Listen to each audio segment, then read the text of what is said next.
Welcome to Behind the Lines, coming to you from the socialist, Marxist lines of Washington State. It's a crazy liberal petri dish for the rest of the country, folks. Stay up to date with all the great news right here. Well, homelessness seems to be taking the center stage right now here in Seattle. We've got multiple homeless camps at various schools throughout the city as the city gets ready to send kids back to school, and the Seattle-schoolboard has taken the stance that these homeless camps should not be removed from school grounds, and apparently not worried about the safety of your children going back to school. And any of these camps that you look at, there's hundreds of needles scattered and left wherever arbitrarily.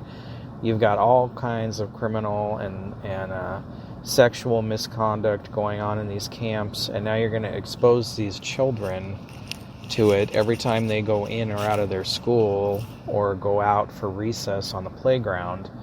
And I don't think the school teachers are going to be equipped to deal with this problem around the school. And you have to ask yourself, why does the Seattle School Board not care about the safety of your kids? And the city, once again, is putting homeless people before everything else. You've got homeless encampments all over the sidewalks downtown.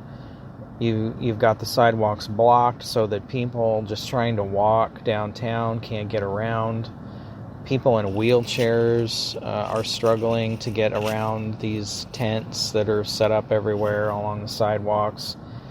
And the city doesn't seem to care. They're not going to do anything about it. And you've got these handicapped people threatening to sue the city over it. And apparently that's what it's going to take to get anything done, is a lawsuit. I don't know what other options we have at this point to make the city take some sort of action and do something about this.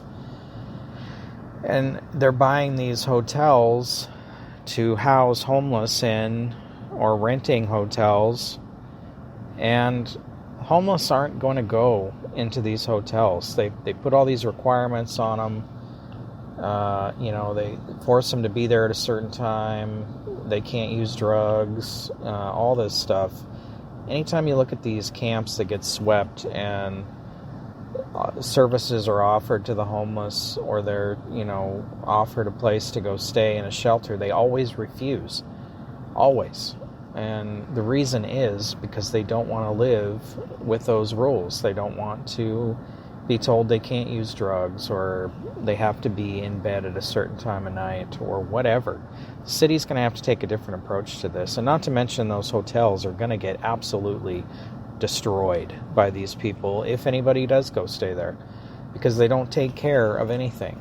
They trash everything they're around. Every single homeless encampment looks like a garbage dump. You think that hotel is going to be treated any differently than the city street? It's not. What the city needs to do to deal with this homeless problem at the moment is to take some of these empty lots that the city has scattered throughout the city and tell them they can set up their tents there and not enforce any drug rules or curfew rules on them, and just let them move the tents off the city streets and off the school properties. Put them in this in some of these vacant lots, and let them do what they want. Maybe put a cop down there. Maybe have some social services come in and offer help, offer addiction, offer counseling, offer, mental health services, because that's what they need, is mental health services and addiction recovery services. Almost all of these homeless people need that. But you're not going to get them to move to some kind of shelter and be somewhere where they're going to be subjected to rules about using drugs or being in and out at a certain time. The fix for the moment is going to be moving them off the streets to someplace where they can safely set up a tent and still do what they want to do, but at least move them off the streets and off the school properties so that the rest of us can get along with our business and they can continue to do what they need to do. Once they're in these locations, then you can offer services or try to help them. But to just expect them to completely do a 180 and go into some shelter is just not realistic, and it's not working.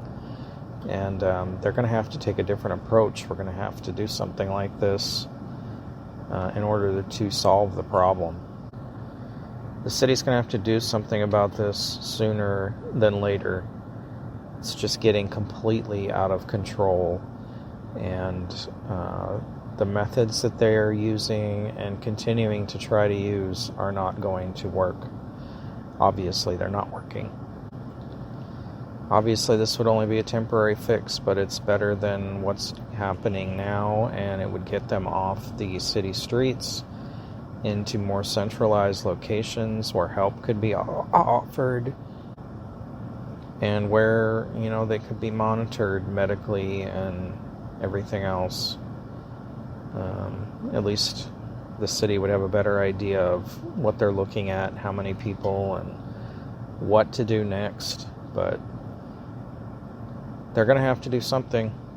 The city is just becoming a garbage dump, drug cesspool, and crime is skyrocketing, and they're going to have to figure this out, because what they're doing now is not working, and letting our kids be exposed to this when they go in and out of school is not right. Only a matter of time before some kid gets assaulted or kidnapped or whatever, or hurt, stepping on dirty needles, contracting who knows what. When is the city going to put the taxpayers first? Hey everyone, thanks for listening to the Behind the Line podcast. I hope you will subscribe to the channel so you can get regular updates. And if you're listening to this on YouTube, I hope you will also like it, share it, and subscribe on YouTube as well. You can find us on YouTube, Facebook, Anchor, Spreaker. We're on various other podcast platforms. And you can find me on LinkedIn under John Washington. Again, thank you for listening. We appreciate your support.